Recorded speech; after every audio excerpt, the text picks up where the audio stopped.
A split is looming in Jubilee party following revelations that two political parties associated with the Deputy President William Ruto were recently issued with registration certificates. Jubilee leaders, including William Ruto and National Assembly Majority Leader Aden Duale, are on record refuting claims that there are cracks in Jubilee.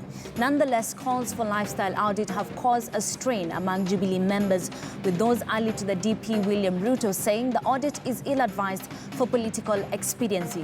According to the Jubilee Memorandum of Understanding, no political party in the accord can use its symbol or slogan before 2022.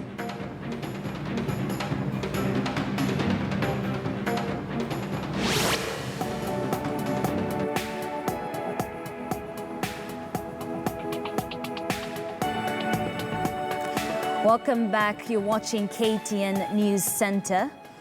Now, into the story of emerging differences within President Uhuru Kenyatta's Jubilee party, just hours after Deputy President William Ruto and Majority Leader Aden Duale dismissed remarks that all is not well in the party. Cherangani Member of Parliament Joshua Kutuni has accused Senate Majority Leader Kipchumba Murkomen of causing friction in the party, even as reports emerged that allies of the Deputy President have secretly registered two political parties as a fallback plan in preparation for the next general election. Here's our political affairs reporter Jeff Kirui with more details. Just days after Deputy President William Ruto's close ally and Senate Majority Leader Kipchumba Murkomen alluded to cracks in the ruling Jubilee administration, the fault line seems to get deeper as a section of Jubilee members differed openly. Former advisor to President Uhuru Kenyatta and now Cherangani MP Joshua Kutuni has accused Kipchumba Murkomen of fueling discord in the party. Matamshi kama ya Murkomen iko na nia ya kutenganisha Jubilee. Kuja katika vyombo vya habari hame mikutano ya hadhara na kumwaga mtama mahali kuna kuku wengi. It is politics. And I mean, if there are small issues that probably could be there, it is just like in any relationship. There must be, a few mess-ups here and there, but that does not mean that, there is a problem. It means that we are a democracy. It means that we are growing together. It means that this is a party that can accommodate divergent views, opinions, and thoughts. This even as some members of William Ruto's kitchen circles are reported to have registered two political outfits, the United Green Party and Grand Dream Development Party, claims we could not independently verify.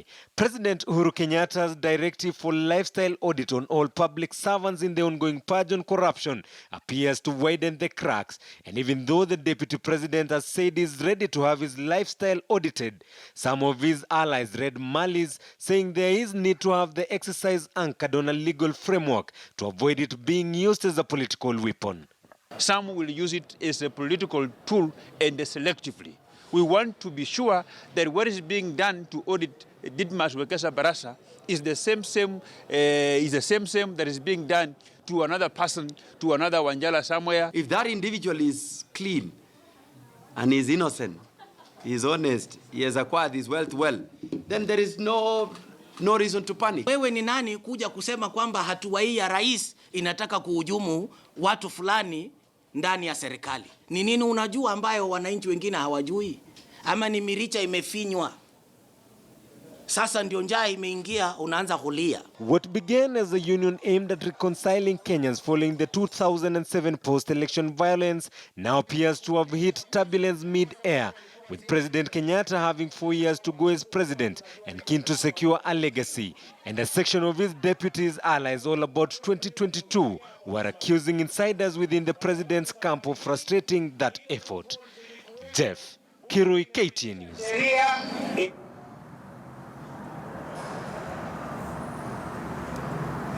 And that story there by Jeff Kirui forms the basis or backbone of our conversation this morning. And joining me in studio is Nelson Koech, who's the Belgut Member of Parliament. Many thanks for joining us here on KTN News Center. Thank you. First of all, is there disunity in Jubilee? I will say it here very confidently, yes, that there isn't any disunity in Jubilee. So what seems to be ailing the party? This is a big party.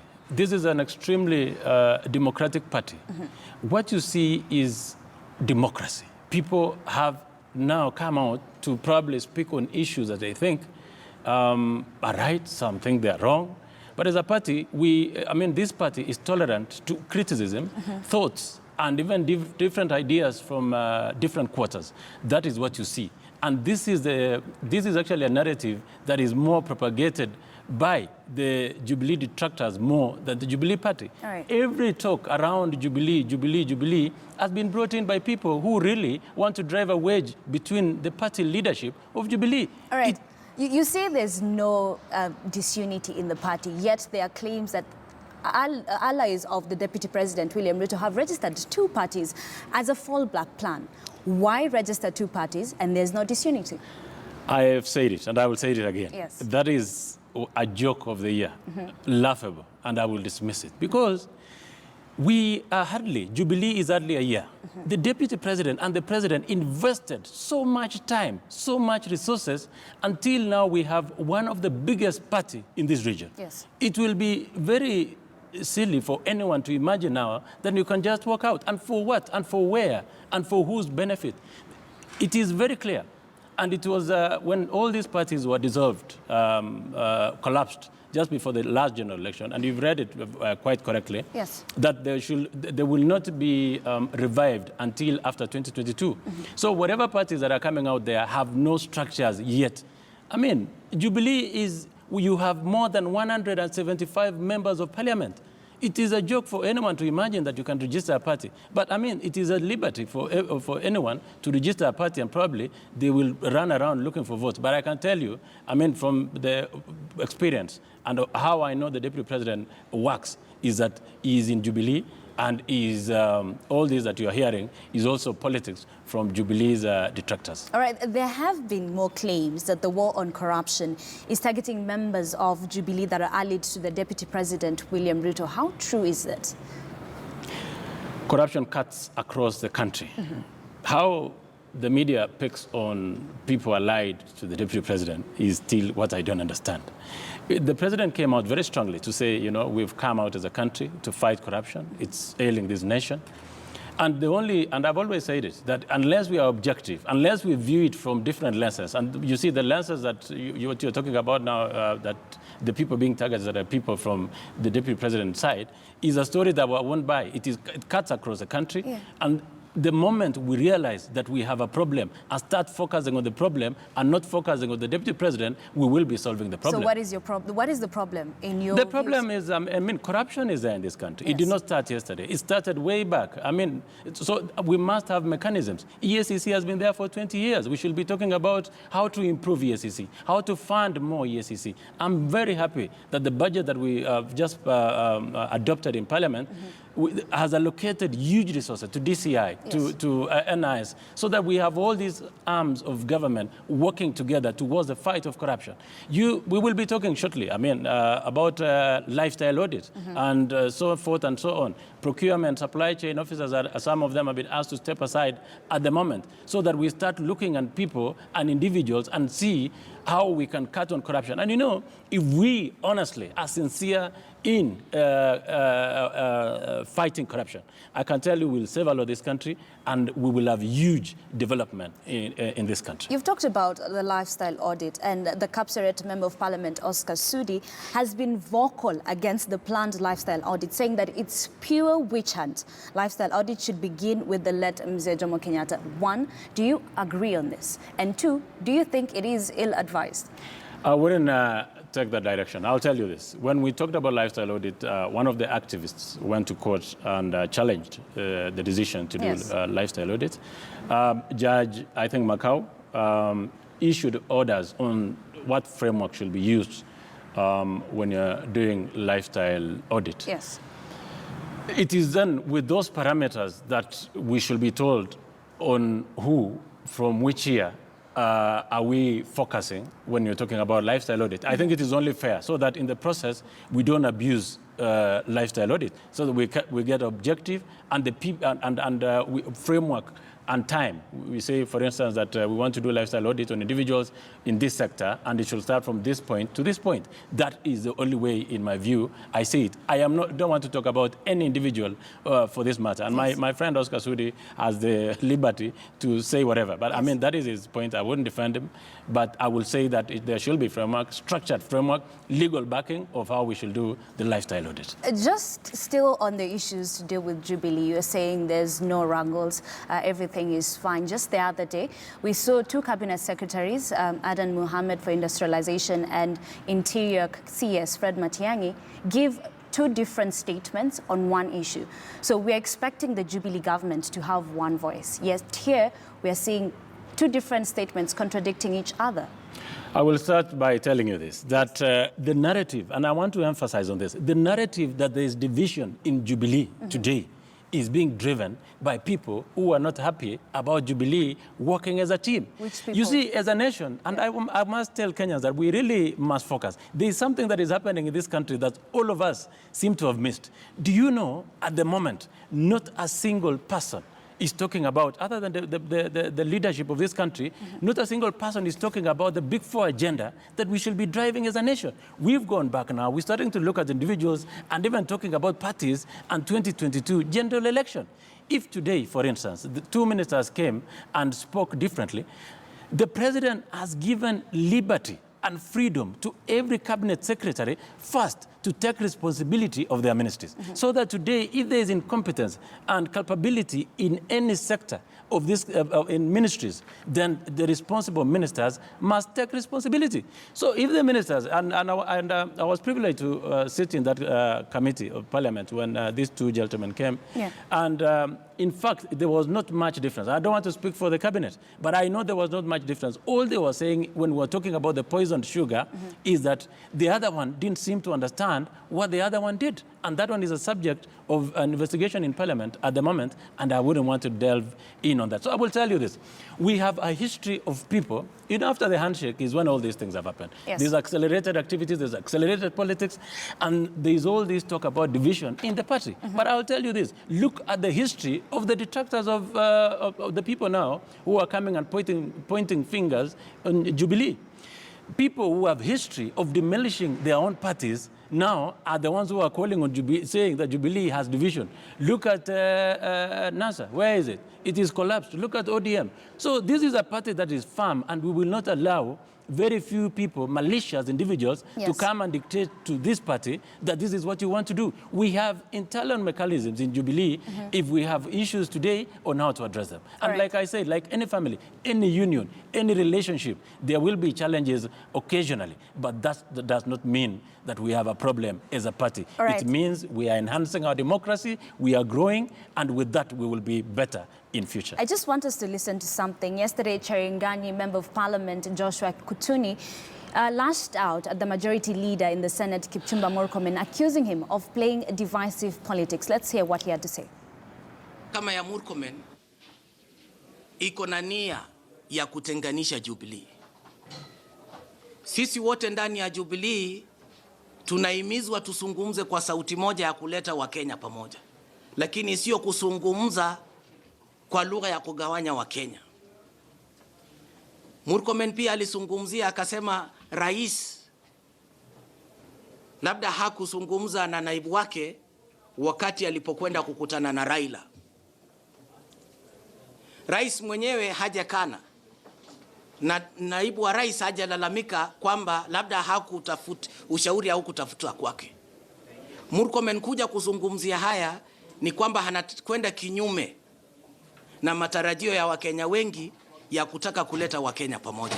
Kwa hivyo nataka kusema kwamba kama hii ndio itakuwa ni mbinu ya kumtafutia naibu wa rais kura, naibu wa rais hahitaji wanasiasa ambao watasungumza na kuchochea Wakenya kutengana.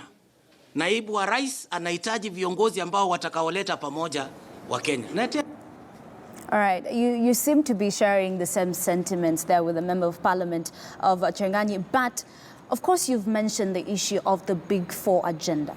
As Kenyans, where we stand, how should we, how would we think that you will be able to finish your mandate and what the government has promised, if already we are seeing people politicking, we are seeing people coming up with different issues, where should Kenyans stand? First, I would say that I wouldn't associate my sentiments with those of my colleague, Yes. Honorable Joshua Kutung. Why not? That is his sentiments. Honestly, Murkomen is at liberty to say what he feels. Joshua Kutung is at liberty to say what he feels. But my biggest, what I know, the Deputy President this weekend was in Narok, and he said no one should speak on my behalf. I am able to speak, and when I have an issue, I will speak it out myself. So all these other things that you hear here is just people expressing themselves. And that is the democracy that I've been speaking about. Yes. So I don't in any way associate myself with, and my thoughts with that of Joshua Kutung. He criticized Honorable Murkomen. I think that, to me, is not appropriate. There are so many things that as members of parliament, if we have issues, we can internally discuss without necessarily having to come out to the media. But so be it. Let's talk about the big four. So then how then will you be able to deliver your mandate with everything that is happening right now? There is nothing that is happening. And I don't know why people think that there is something that is happening in this country. Okay. The president, we are on course. The president and deputy president have been on course. This, just 2 days ago, the deputy president was in Kisii. He's busy rolling out projects. We've just passed a budget. And very soon, I'm sure the other big four agenda will be interred in. And the work will start almost immediately. So I don't look at it from that dimension. I want to see, as a nation, even me, I am responsible to the people who elected me, the people of Belgut. Yes. I want in the fullness of time, in 5 years, I want them to gauge me on what I've achieved. If today, as Jubilee, we fail, and the president and the deputy fail in fulfilling their promises, I can tell you it is going to be very difficult for us to make it back to parliament. So we must help them in achieving the big four agenda. And even the stage that the deputy president is going to use to get into leadership in 2022 must be canvassed at the moment. This is where he needs to build his base. This is where he needs to make sure that the big four agenda is critically achieved between this period. So then do you think it's too early to be talking about 2022? It is very early to talk about 2022. I've never had the deputy president speak about 2022. I've only had people talking about 2022 when he goes around the country accelerating development activities in the country. People read it as politics. And again, those are the people who don't want Jubilee to be a party, and they don't want Jubilee to perform. We are starting to focus on extremely very petty issues instead of now putting on account the leadership that, you promised us universal health care. How far have you gone? Manufacturing, youth employment, and many other things in this country, than to start focusing on issues of 2022. It is, for me, extremely premature and unnecessary at the moment. All right, many thanks, Member of Parliament of Belgut, Nelson Koech, joining us here on KTN News Center. Thank you very much. Thank you, Ashley. Now, Lamu County government has received a major boost after the Jaffa Foundation donated a rescue boat to help in dealing with marine-related accidents occurring at the sea. The boat, christened MV Bajun, was handed to Governor Fahim Twaha in a colorful event held at the Lamu KPA jetty. The county has witnessed deaths mostly after boats capsized in the Indian Ocean waters. Locals have also been criticizing both the national and county governments for their failure to form a special disaster response unity and also buy rescue boats that can deal with marine-related accidents in the region.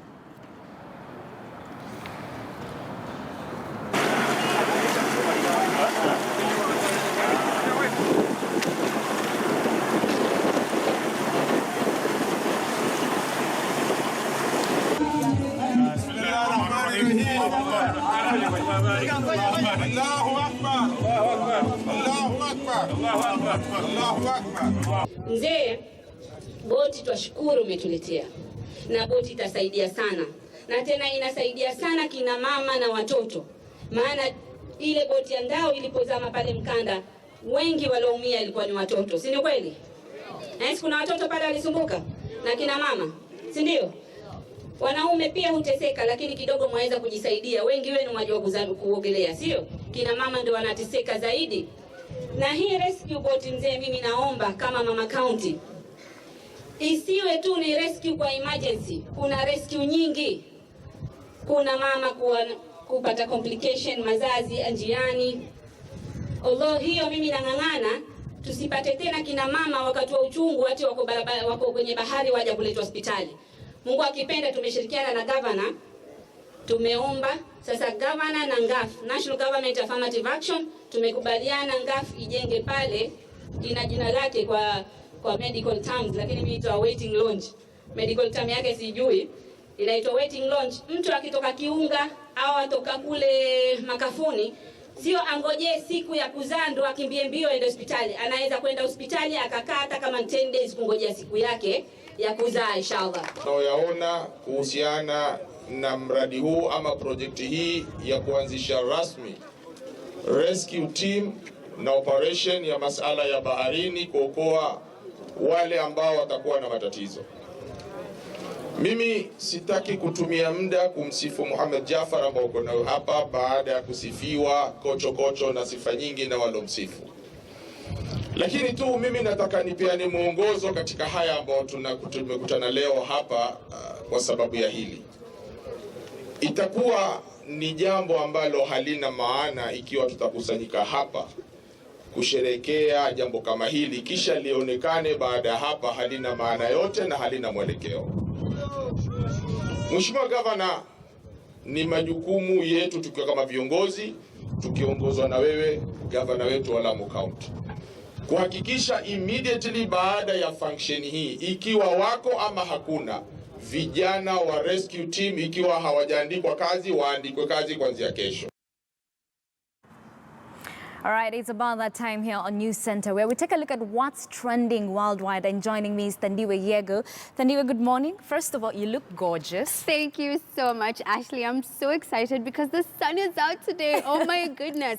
Cold weather just does something to me. I do not like it at all. You're not the only one. one. I'm very excited. It's nice and it's sunny and my outfit is also matching the weather. Nice and yellow, Ashley. And of course, you know, I have all the trending topics of the day ready for everyone. It's going to be a really, really, really hot show, Ashley. So what's trending? What's trending today? The hashtag Junior, Justice for Junior is trending. I had touched a bit on this on Monday, a story about a 15-year-old boy from the Bronx, New York, who was stabbed so mercilessly in the neck with a machete, and he died, Ashley. It was actually very, very sad. He was only 15 years old, just a child.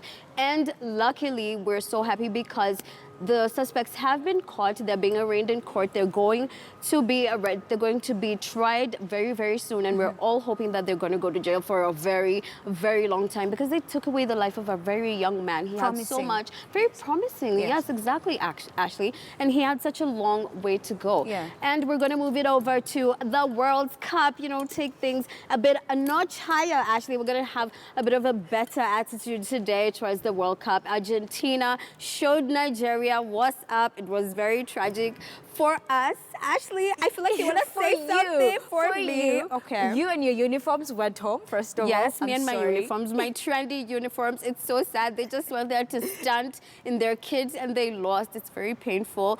But Ashley, you know, things happen, life happens. And then obviously we're going to take a look at Victor Moses, who was trending on Twitter because of the match yesterday. So let's get it off with Justice for Junior. As I said, this is a situation which happened in the Bronx at a bodega. A bodega is a store in the Bronx, and a young guy, his name is Alessandro Guzman. He was just going out for a walk. He had some money that he owed his friend, and he just went downstairs. They lived in the same building as the store. As you can see, such a handsome young man, Ashley. Just look at him. Look at that face. And he was just going to go and pay a friend of his $5 when he was brutally attacked by a gang of 5 men. As you can see, that's them. The 5 of them, they just decided to stab him. It was a case of mistaken identity. Let's have a look at the clip and see exactly what happened.